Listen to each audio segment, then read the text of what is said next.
do conteúdo que eu trouxe para vocês tem a ver com uma pós que eu fiz na Espanha sobre arquitetura bioclimática. Vou ter uma outra aula também sobre esse assunto.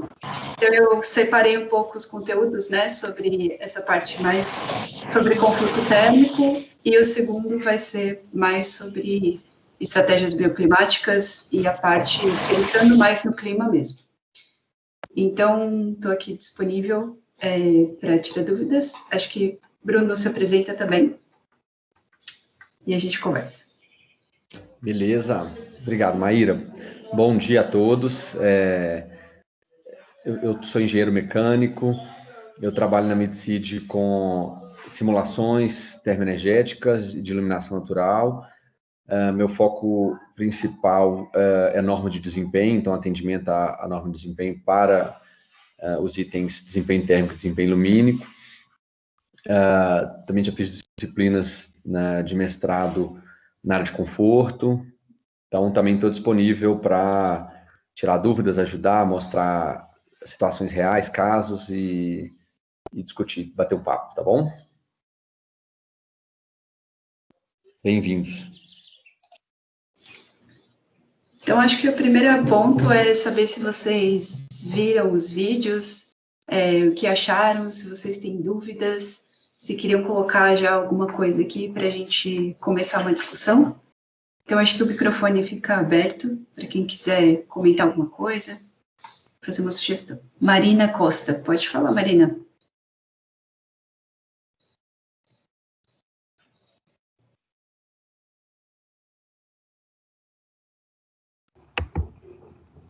Oi, vocês estão conseguindo me ouvir? Estamos sim. Ah, tá. Eu tive um problema aqui para ativar o microfone. Mas bom dia, Maíra. Bom dia, Bruno. Eu já conheci o seu trabalho, Maíra, e assim, eu quero parabenizar. Foi muito legal as aulas que você e o Bruno fizeram. Mas assim, eu tenho uma dúvida quanto a, por exemplo, eu trabalho numa empresa e a gente está tentando lançar um serviço assim de carga térmica no sentido que a gente quer aprender assim a dimensionar sistemas de ar-condicionado. E a minha maior dúvida é, por exemplo, eu sei que a norma 585, acho que é essa, ela foi cancelada, mas eu queria saber se de fato eu ainda posso usar ela como referência para fazer o cálculo de carga térmica. E assim, minha dúvida mesmo é saber quais NBRs eu deveria assim, usar para dimensionar um sistema de ar-condicionado, porque a gente quer poder fazer isso de uma forma geral, assim, não só em residências, mas de uma forma geral, porque eu vi que tem uma NBR que trata só para residência, mas eu queria também saber de uma forma geral, né? Tá. Obrigada pela sua pergunta, Marina.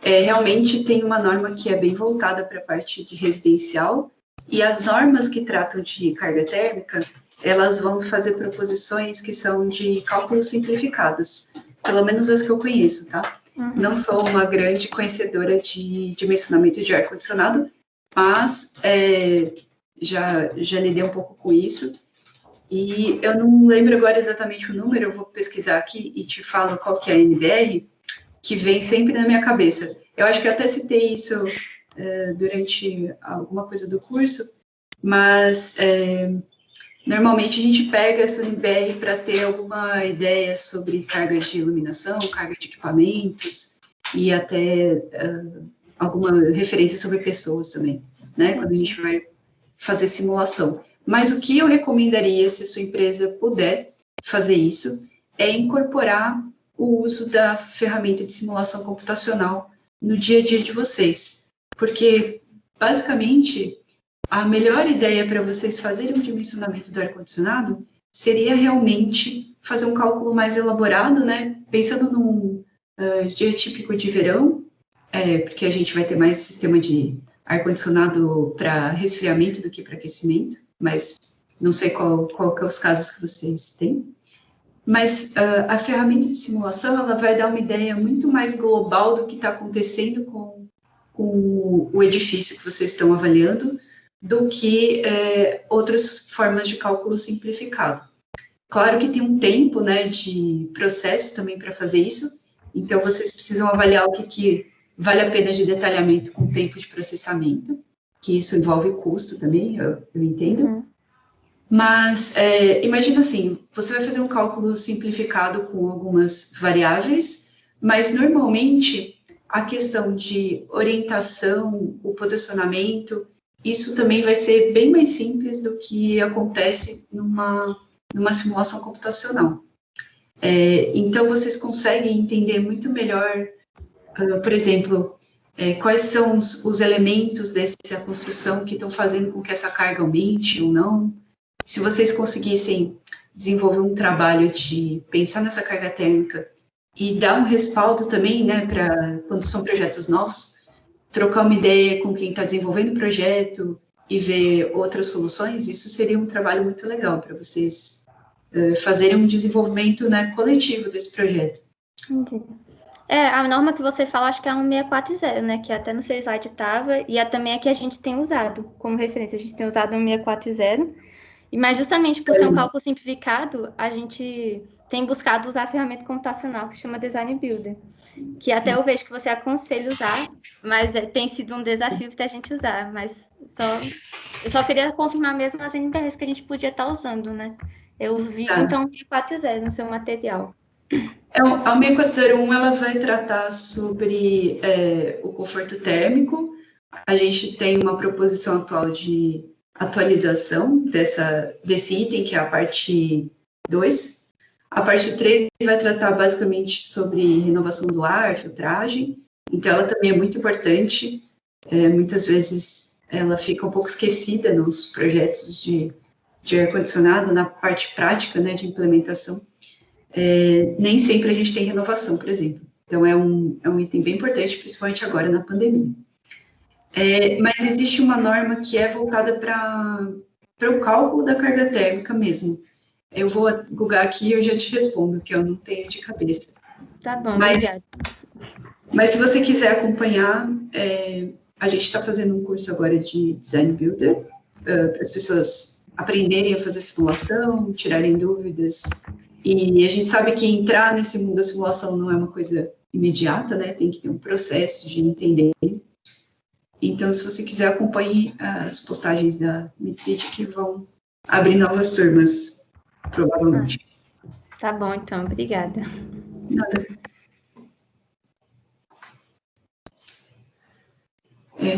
Alguém mais, gente, viu os materiais? Ficou com alguma dúvida? Queria fazer algum comentário?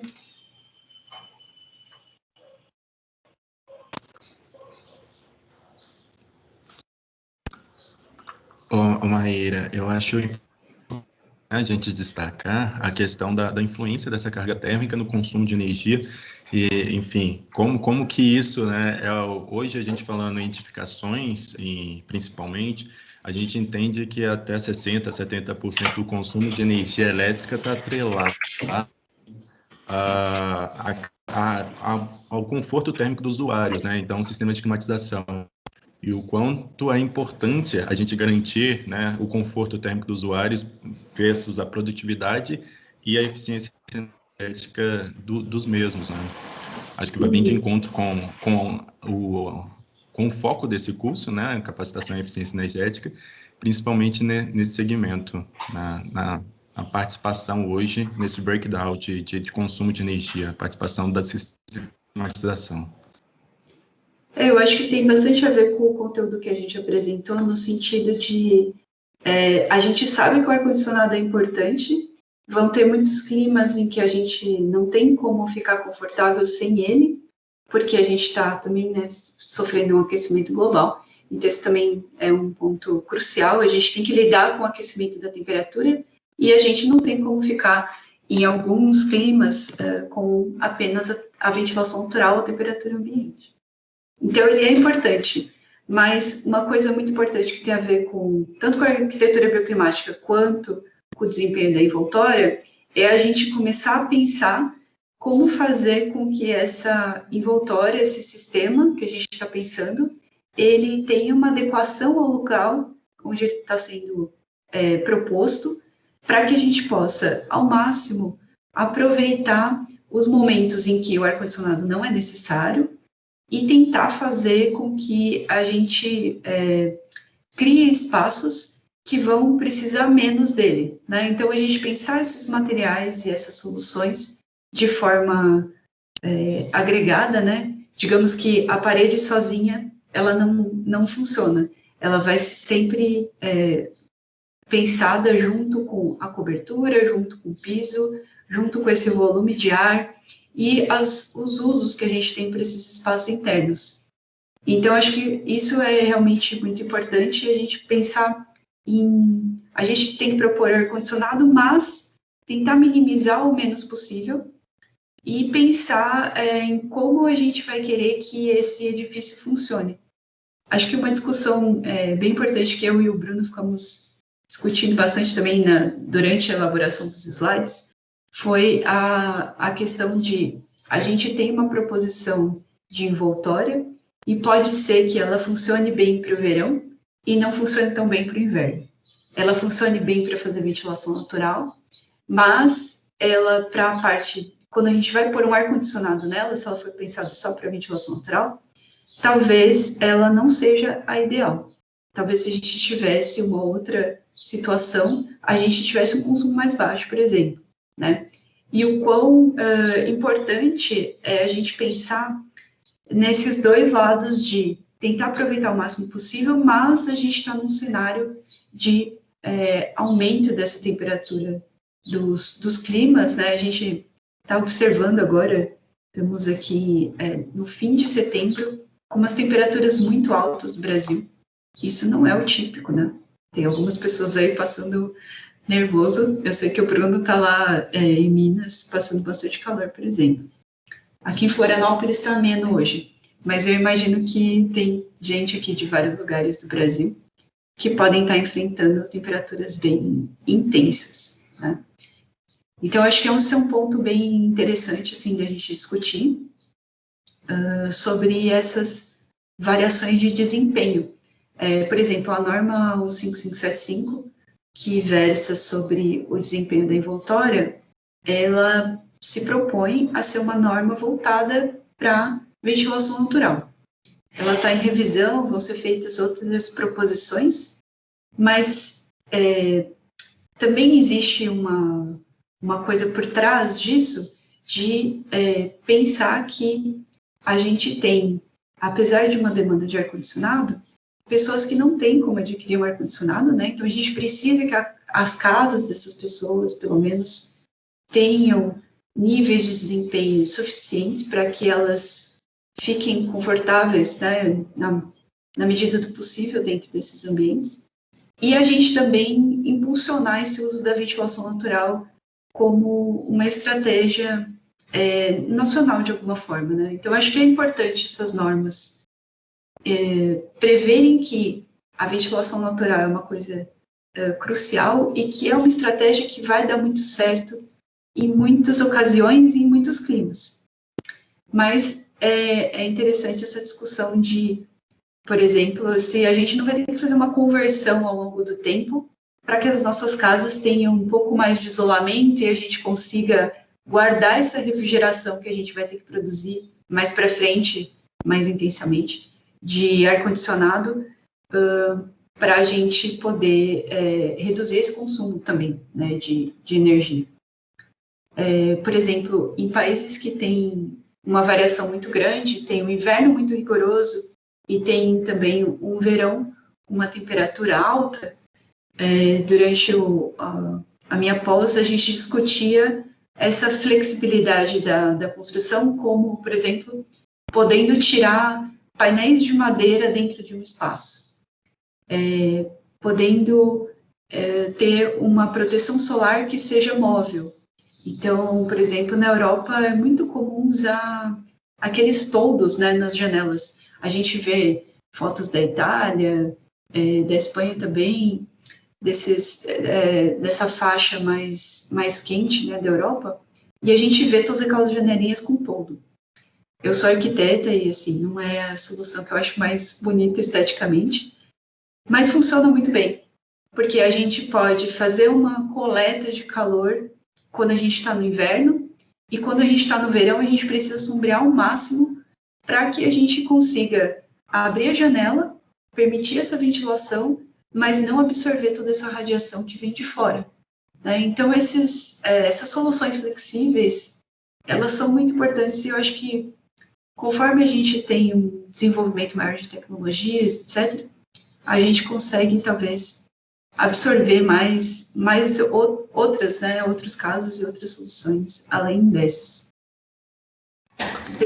Maíra, eu queria completar, eu queria trazer um exemplo interessante dessa junção, né, da arquitetura bioclimática com ar-condicionado, com ventilação mecânica, que foi aquele case da casa em Governador Valadares, né? Teve um projeto que a Maíra ajudou, né, no desenvolvimento, na simulação, numa cidade muito quente aqui no interior de Minas, Governador Valadares. As médias de temperatura anual giram em torno de 30 graus, então é um lugar muito quente, muito abafado, e tradicionalmente um local que as pessoas usam ar-condicionado nas casas por ser desagradável, né, estar num ambiente sempre quente. E esse projeto ele é mesclado, né? É uma casa que tem uso comercial, mas que pode ser convertido a uma residência, né, para uma família. E a ideia foi trazer todos esses conceitos de bioclimatismo para dentro desse projeto. Então, todos os cômodos tinham 2 janelas para promover ventilação cruzada. O efeito de chaminés solares também, que foi né, o ar quente sair por cima, também tinha algumas básculas superiores para poder tirar esse ar. Então, todas essas técnicas, paredes também com diferentes espessuras em determinadas fachadas para barrar a passagem de calor ou permitir a passagem de calor. E a consequência disso, né, ou seja, o caso real é que num ambiente super quente, tradicionalmente utilizando ar-condicionado, essas estratégias foram super válidas. Foram feitas pesquisas com os usuários, são 12 pessoas que trabalham lá, e a satisfação deles é muito grande. Em algumas épocas do ano é necessário ligar o ventilador de teto, né, o ventilador mecânico, não faz uso do ar-condicionado. Então, como é que aliar as estratégias bioclimáticas, né, com o clima do local? É realmente possível de se fazer um projeto bem feito e que não precisa de ventilação mecânica, não precisa de não ventilação mecânica, né, que não precisa de ar-condicionado ou de elevada carga térmica para poder dimensionar o ar-condicionado. Então, isso é um exemplo para mostrar que é possível, né? Essas estratégias são super viáveis e super... o conhecimento técnico delas te viabiliza promover essas situações. Acho que um outro ponto interessante desse caso foi o uso de concreto celular na parede, né? Que foi uma proposta que permitiu que a gente tivesse um pouco mais de isolamento dessa parede sem fazer uma câmara de ar. Então, o concreto em si, celular, ele já tem pequenos buracos de ar, né, no meio, então ele cria esses alvéolos com ar, e isso faz com que o material tenha uma capacidade isolante maior do que um concreto normal. E aí a gente conseguiu, com isso, fazer... A proposta também era de fazer uma construção limpa, então esse material também ele tem uma instalação que permite isso. O canteiro foi bem pensado para uma coisa esquematizada, né, que não gerasse tanto resíduo, etc. Então isso também foi interessante, e a gente utilizou esse material de uma forma que permitiu que que a transmissão de calor fosse um pouco menor, né? Outra solução também que foi interessante para essa casa foi que havia um cômodo que era muito quente, e além da proposição de brises na janela, que são proteções solares, né, horizontais, que já faziam parte um pouco do projeto arquitetônico, eu propus a extensão dessa proteção sobre a parede. Então, em alguns casos, a gente observa que o sombramento da parede faz também com que a gente tenha uma redução da absorção de calor, porque a gente elimina, em alguma parte do ano, a incidência de radiação solar direta. Então, isso também é bem, assim, não é uma coisa tão utilizada, mas funciona em muitos casos, né? Então, eu acho que também é um ponto interessante. O Bruno aí está compartilhando os tijolos de concreto celular. Vocês estão vendo minha tela? Eu só queria mostrar o concreto celular, qual que é a diferença do concreto comum, né, do bloco de concreto. Uhum. Essa bolsa de ar que você estava comentando, Maíra, é interna. Esse concreto comum, o bloco de concreto não tem, né, tem essa bolsa interna de ar e o celular não tem.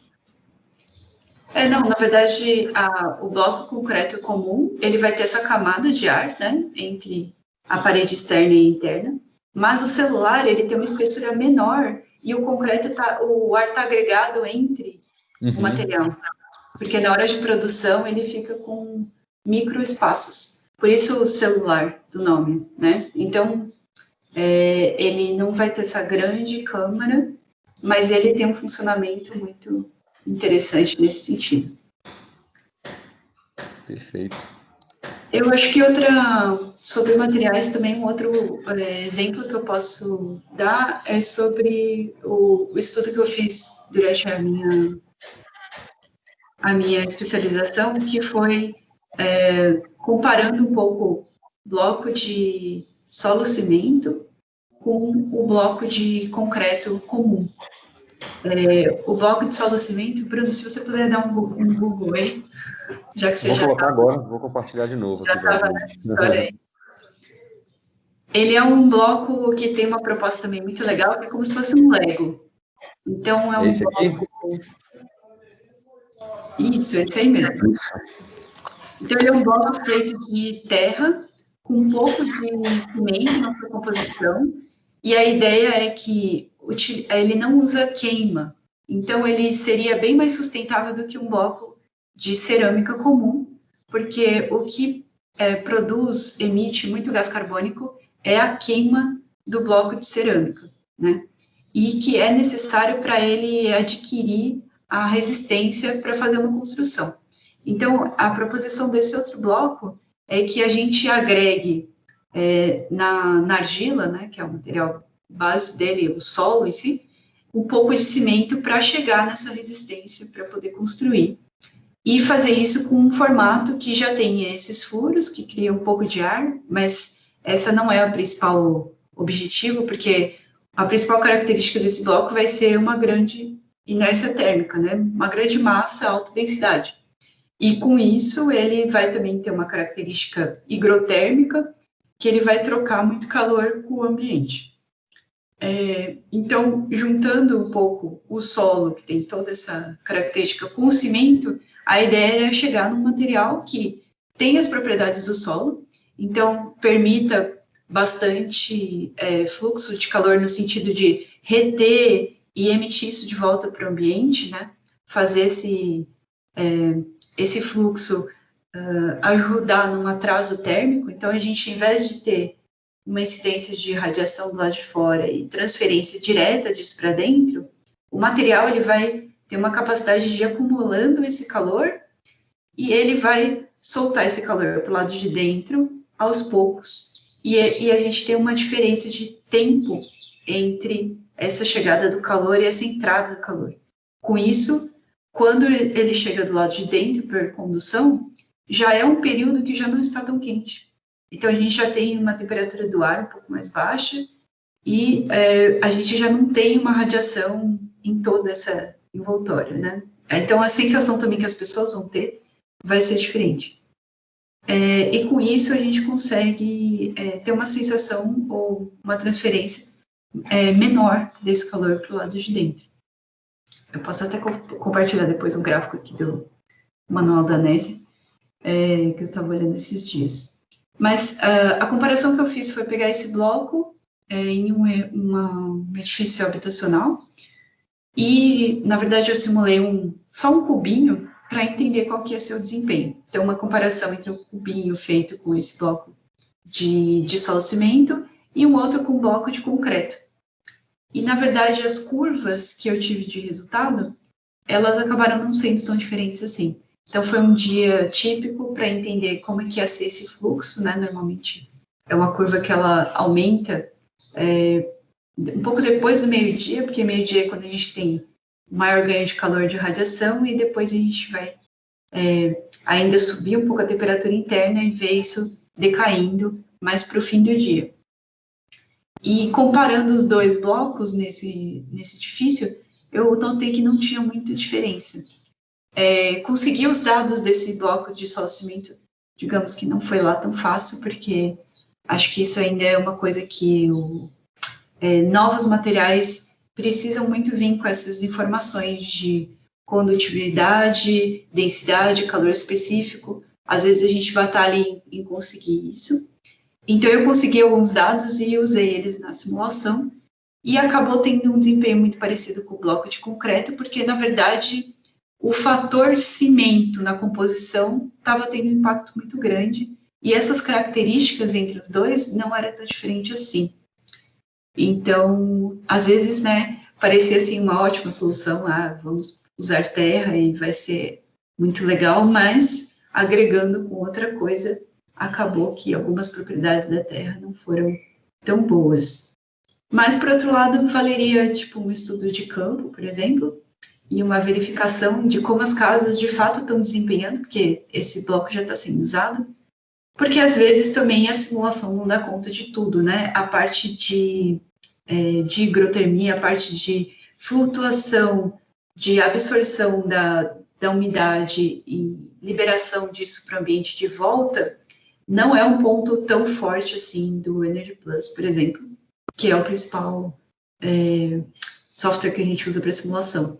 Então, isso, às vezes, ele não vai transmitir de forma tão boa. E seria também importante, além da gente estudar como é que é o fluxo de calor nessa superfície, entender também como é que as pessoas estão se sentindo lá dentro. Como o Bruno disse, não só fazer um projeto, mas fazer uma aplicação de questionário e entender como é que as pessoas percebem, né?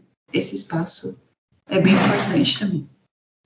Maíra, eu abri o manual de conforto térmico aqui, posso compartilhar também a tela se você quiser mostrar esse gráfico. Você achou ele aí? Deixa eu pegar ele aqui, deixa eu descompartilhar o Google e voltar para ele.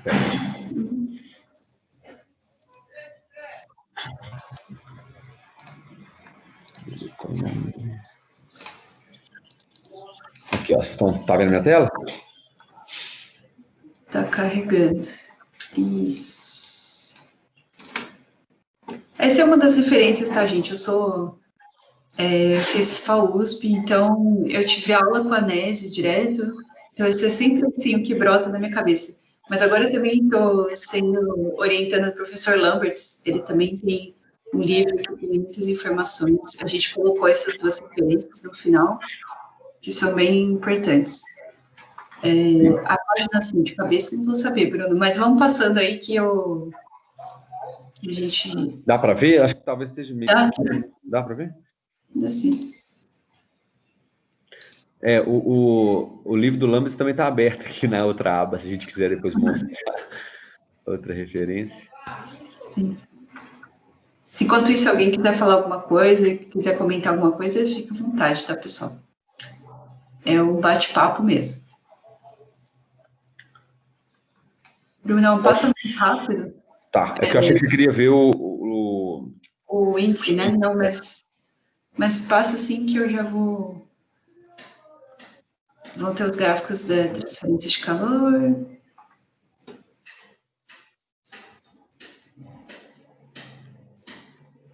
Perto disso aí.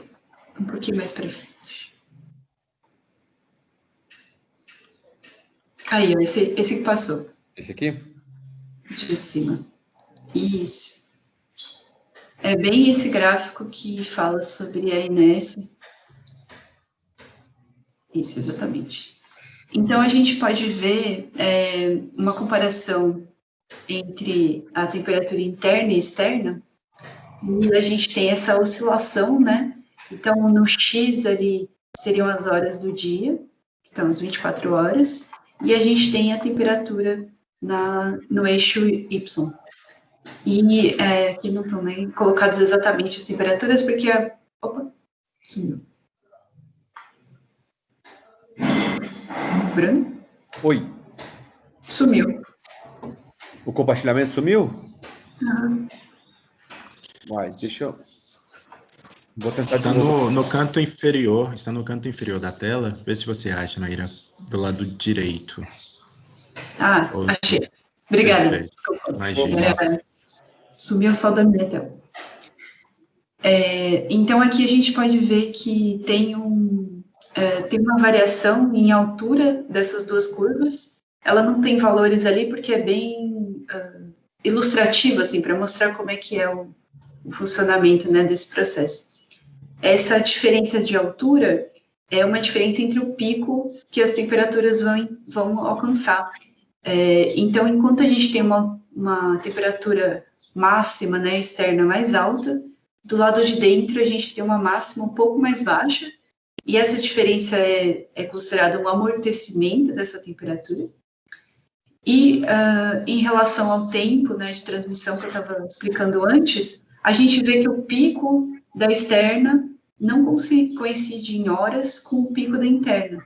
Então, ao invés de a gente ter ali bem no meio da tarde, que é um período que ainda tem uma radiação muito alta, a gente ter essa máxima interna também, ela acaba acontecendo mais para o fim do dia, ali às 7 da noite, em que a temperatura do ar já é mais baixa, né, porque normalmente a gente vê essa oscilação também na temperatura do ar. Aqui está mostrando, né, a externa já caiu um pouco mais, e aí a gente coincide com essa transferência ou essa máxima interna num período um pouco mais ameno.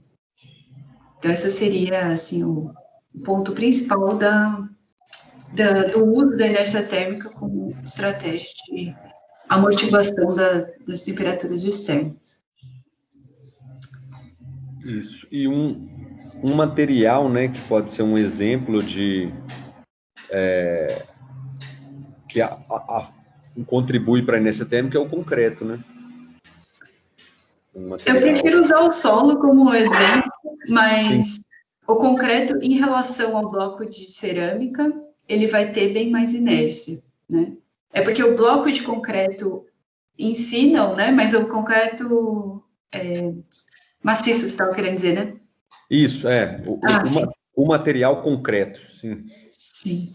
Sem pensar no bloco, né? Só um material. A gente vê bastante, por exemplo, nas construções paulista, brutalismo paulista, a gente vê aquelas caixas de concreto sendo feitas com concreto moldado em loco, são paredes bem espessas, estruturais, e elas vão ter essa característica, né, de fazer uma redução da temperatura. Até existem alguns questionamentos sobre o quão isso digamos, adequado para o clima de São Paulo, porque a gente, apesar de ter um verão que é quente, mas não é tão intenso assim, a gente tem um inverno que é frio. E quando a gente permite que entre a ventilação natural e a gente tem essa alta inércia, o que vai acontecer é que a gente vai ter uma troca interna e uma acumulação, né, de calor ou de frio, também internamente. Então, como a gente tem janelas com muitas frestas, no geral, no Brasil, a gente não tem caixilhos que são altamente isolados. O que acontece muito, a gente sente isso em São Paulo, é que a gente tem uma troca por infiltração e ventilação constante pelas janelas, e no período que está mais frio, se a gente está do lado de uma parede de concreto, a gente já sente, assim, aquela sensação de estar do lado de uma geladeira, porque esse material vai também, né, fazer essa troca e acumular esse frio de alguma forma. Então, tem essa discussão sobre o quanto que isso seria, de fato, adequado para o clima de São Paulo. Mas se a gente tivesse, por exemplo, janelas um pouco mais isoladas e pensadas para orientação em que vai ter uma absorção de calor no inverno, a gente poderia usar essa parede de concreto como um coletor. E a gente acumular esse calor sobre a parede e conseguir fechar melhor esse ambiente, né? A gente teria esse calor depois sendo transmitido para o espaço e esquentando ele um pouco mais. Então, os materiais em si, eles não são uma solução para o problema. Depende um pouco do que a gente faz com eles e como a gente aplica, né? Acho que isso é um ponto importante, assim. Alguém tem mais alguma dúvida com esse ponto? Pode falar, Bruno, também. Fica à vontade. Não. Eu ia perguntar isso, se alguém ficou claro esse assunto, se esse tema é um problema para você, se dá para entender.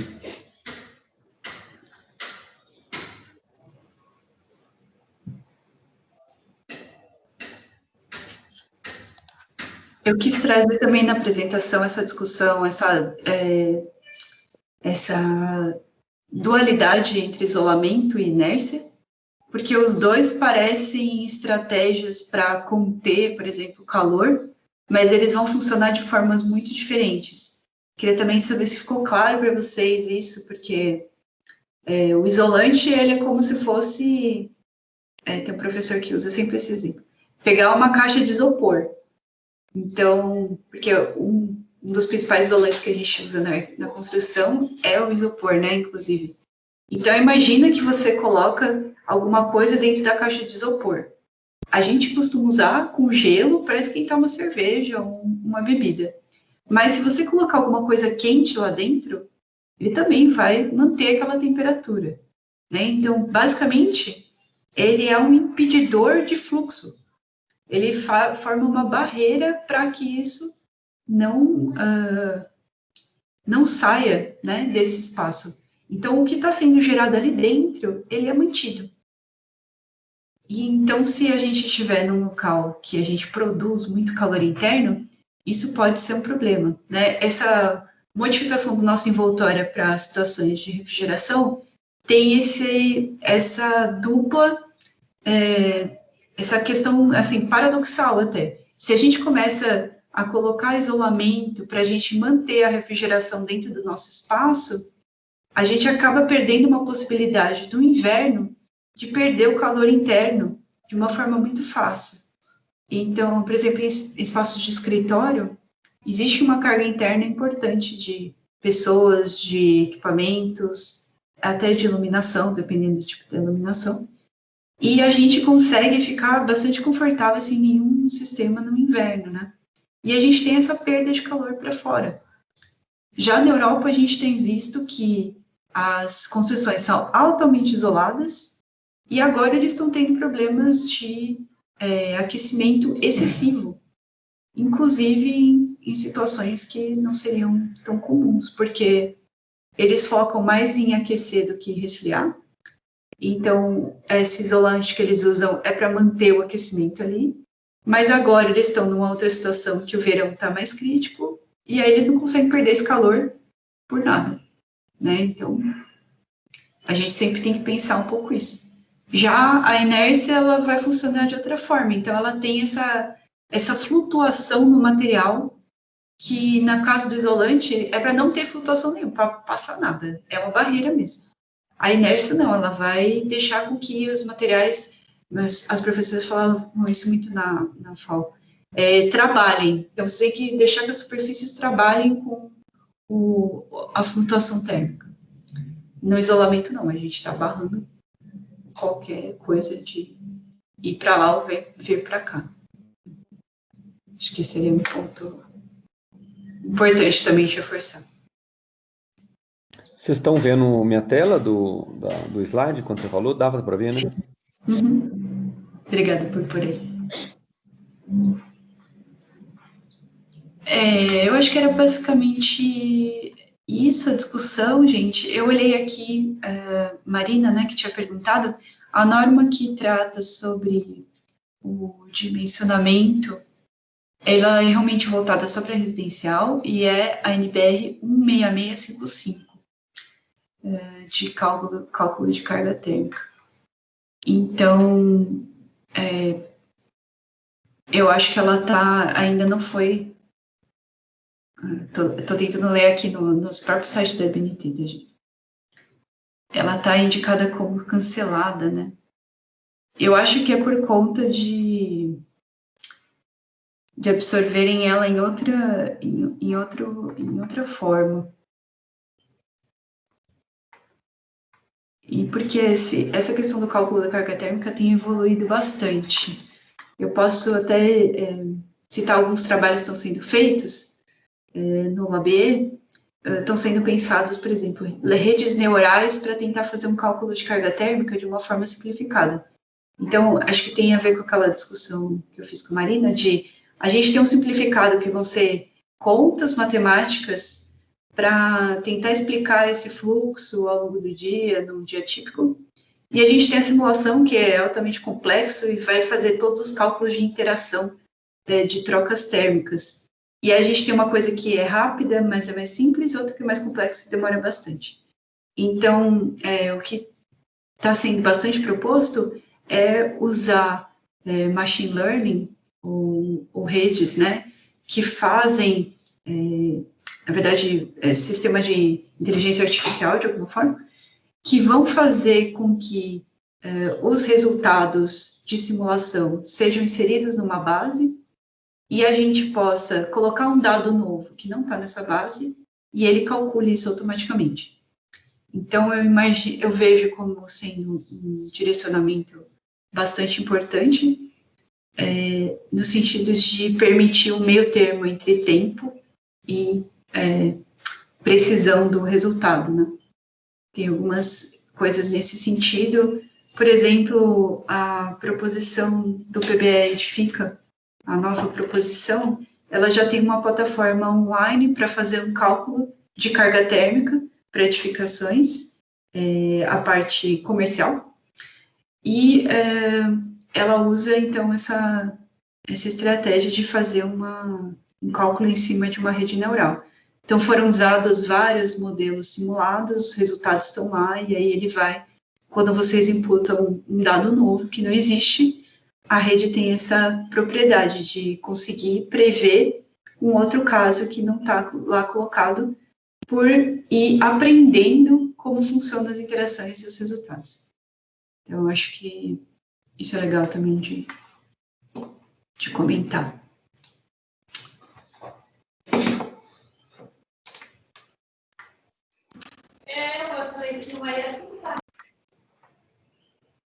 Se alguém quiser falar algo, abriu aí o microfone, fica à vontade, gente. Oi, Maísa, você pode só repetir onde é que você disse que já tem essa proposição de fazer o cálculo com redes neurais? É PBE que você falou? Eu vou abrir aqui a plataforma. Acho que é mais fácil, né?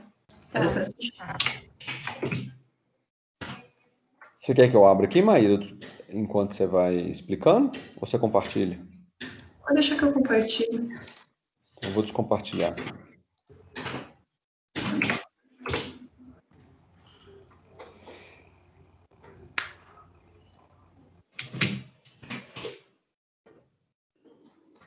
Eu tenho que achar aqui.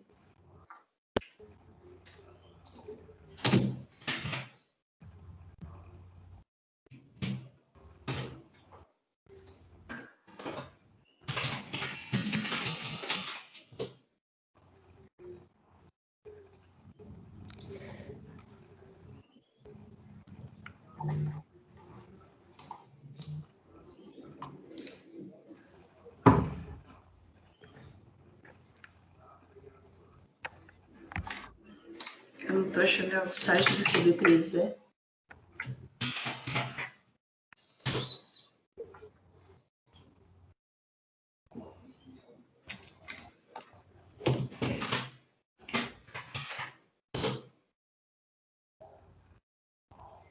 Achei.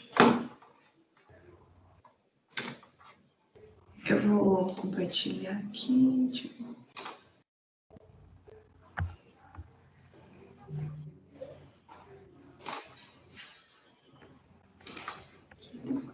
Aqui.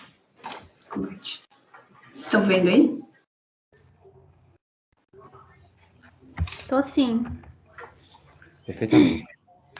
Tá. Então, o PBE Edifica é o sistema de etiquetagem brasileiro de edificações. Então, assim como a gente tem etiqueta para eletrodomésticos, existe uma etiqueta para edifícios. E essa etiqueta proposta está sendo revista. Se você vier aqui nesse novo método proposto, na parte comercial, aqui, ó, método comercial, existe uma web interface. Eu vou abrir aqui. Estão conseguindo ver? Sim, sim. E essa web interface, o que ela faz é, por exemplo, a gente conseguir calcular, para algumas cidades não tem assim, um banco infinito, mas eu vou por um edifício que a gente escolhe pavimentos, a gente... Zona térmica iguais para intermediários? Sim, não tem intermediários, né? Escolha um pavimento, térreo. A gente tem aqui tipos diferentes de construções comerciais. Esse aqui é só para comercial mesmo. Vou pegar aqui um escritório. A gente poderia ter 4 zonas térmicas, por exemplo. Aí a gente vai colocando aqui os dados. Tem 15 metros quadrados. As outras zonas têm a mesma situação? A gente poderia colocar que sim. Está em contato com o solo? Como é um térreo? Sim, está em contato com o solo. Está sobre pilotis? Aí seria um piso elevado, né? Que não está em contato com o solo. Então, se um é verdade, o outro não. Possui cobertura exposta, sim. Isolamento de piso? Poderia ter, mas o normal, digamos que não. Tipo de zona? Vou por aqui uma zona perimetral. Orientação solar. E a gente vai completando. Existem também algumas referências sobre equipamentos. Isso aqui é voltado para etiquetagem, então, assim, não vai ser um cálculo de carga térmica que se aplica a todas as situações, mas é uma referência interessante. Não é assim, para fazer exatamente o dimensionamento de ar-condicionado, tá, Marina? Uhum. Mas é uma referência de alguma coisa que já está sendo desenvolvida pensando nessa ideia. Carga de equipamento, não lembro de cabeça, mas existe uma referência, vou colocar 10, acho que aqui era 9,7. Aqui teriam os dados do vidro, né? A gente viu na aula. Foi na segunda aula, acho. A gente tem um fator solar, que é uma característica muito importante. Então, eu vou pôr um vidro que não seja comum, mas também não é alto desempenho. A gente teria aqui uma transmitância do vidro, que é aquele fator U. Então, o normal aqui seria, sei lá, 5,7. A absortância da cobertura vai ter a ver com a cor. Vamos dizer que a gente está usando alguma coisa boa, vai. A da parede também, se a gente tiver baixa absortância, a gente vai absorver menos calor. Um pé direito, sei lá, 3 metros, um percentual de abertura da fachada, aí é aquela relação entre quanto de vidro eu tenho numa fachada, né? Vamos colocar aqui um valor que não seja muito grande. Esses ângulos aqui têm a ver com sombreamento, então se vocês tiverem alguma proteção, dá para colocar. E um ângulo também de obstrução vizinha, dependendo da relação entre o edifício do lado e a sua janela. Aí aqui, sei lá, 8 horas por dia. Transmitância da cobertura, vamos colocar 2. Transmitância da parede, 2 também. Capacidade da cobertura. Estou chutando os números aqui, tá, gente? Nada muito sério. E aqui eu só vou selecionar para ele colocar isso nos outros também. Será que tem como selecionar todos? Não. Então, a gente consegue colocar aqui. E pedir para ele calcular. Então, olha só, em 1 segundo eu tive um resultado que numa simulação eu não teria isso tão rápido, entende? Sim. E é uma planilha.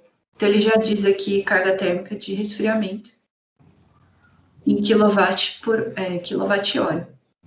E aqui tem por metro quadrado, né? Que às vezes é um indicador mais utilizado para análise de desempenho. Então, essa discussão também, assim, tem alguns indicadores que a gente usa, né, para dizer se uma coisa tem bom desempenho ou não. No momento, na norma de desempenho para residencial, a gente tem indicações sobre temperatura interna e externa, uma comparação, e a gente tem também uma discussão sobre capacidade dos componentes, né? Então, características dos componentes isoladamente. Então, a gente poderia, além de usar temperaturas, usar a carga térmica como indicador. Outra coisa que é usada no PBE também é grau-hora de resfriamento. Então, quantos graus por hora a gente precisaria reduzir para manter uma temperatura confortável de pelo menos 26 graus. Então, com isso a gente pode entender se a nossa envoltória está tendo o efeito, né, buscado ou não. Então, são aí alguns pontos interessantes. Obrigada por compartilhar isso, Maida. Acredito que isso possa servir para dar assim, uma noção melhor, para a gente ver assim, alguns dados melhores de forma mais rápida. Claro que não necessariamente seguir citamente, mas acho que já dá para dar uma boa noção, sim. Então, muito obrigada por ter mostrado isso. Imagina, tem algumas limitações, tá? Marina, eu recomendo você dar uma olhada no material técnico aqui do PBE, porque ele diz quando que essa plataforma é aplicável. Tá. Então, isso é bom saber. Porque, assim, como é uma rede que foi treinada com uma quantidade de simulações feitas, essas simulações não são infinitas. Então, eles definem alguns parâmetros, dentre os quais o resultado pode ser considerado acurado ou não. Então, se você sair muito do padrão, aí já não daria muito certo, entende? Não, entendo. Mas obrigada. Imagina, acho que com o tempo isso tende a ser expandido. Maíra, muito obrigado, Bruno. Estamos chegando aqui no finalzinho, né, pessoal? Próximo das 11 horas, queria deixar em aberto para vocês fazerem uma consideração final e eu passar também alguns dados bem rapidinho para não estourar muito tempo, pode ser?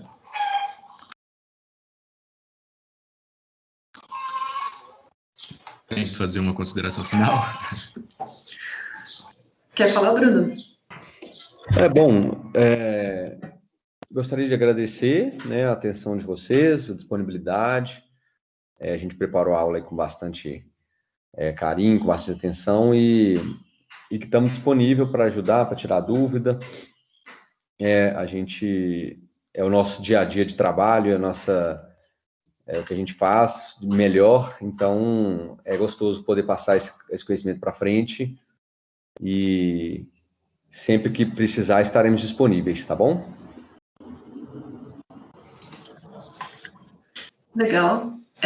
Também queria agradecer, acho que está sendo uma oportunidade bem legal fazer esse treinamento e eu acho muito importante realmente passar esse conhecimento, né, que a gente adquire, que a gente tem para outras pessoas, porque nosso intuito é sempre melhorar as construções e conseguir ver isso coletivizado, né? Não adianta você saber um monte de coisa que você guarda para você. Então, obrigado pelas perguntas também. E se vocês tiverem outros comentários, acho que existe algum canal de troca, né? Tem o Telegram, etc. E eu vou estar aí com vocês também em outras aulas. Então, a gente vai se ver de novo. Obrigada a todo mundo. Obrigado, Maíra. Sim, pessoal, fique à vontade, tá bom? Para utilizar ali o canal, os professores estão no canal de comunicação, então pode mandar mensagem ali. Queria pedir um favor para Maíra, Bruno, para só fazer, se possível, um paper de uma página ali com os links importantes, com sites interessantes, links de PDF ou disponibilizar um material para a gente deixar como material complementar dessa aula. A gente viu que foi compartilhado esses documentos aí, o site como um todo, o PPE fica também, que é bem importante para essa temática, tá certo? Professora Luana, você ouve a gente? Eu gostaria de solicitar para fazer uma final também, se possível? Posso sim, Bruno. Todos me ouvem? Perfeitamente. Sim, perfeitamente.